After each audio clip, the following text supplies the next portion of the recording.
Isinasapinal na ng Philippine National Police ang deployment ng mga parak bilang paghahanda sa barangay at sangguniang kabataan elections pagsapit ng Oktubre.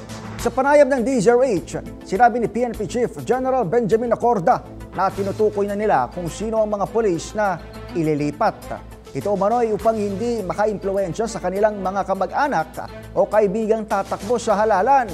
Sinabi pa ni Acorda na tuloy-tuloy ang paghabol nila sa mga most wanted persons, lalo na sa mga sangkot sa gun for hire na operasyon. Well, as of now po, talagang medyo matintinan na po yung profession natin. Now, ang pinapatutukan po natin na medyo nalalapit na is yung bawal na po maglipat. So, we are now identifying our personnel na dapat malipat para hindi maka-influensya, hindi masabi na yung ating kapulisan na who are assigned to certain localities and may mga kamag-anak or may mga kaibigan or ang mas mahirap pa yung talagang may nagpapa-employ na maging goons at magagamit ang ating uniforme at badge sa dapat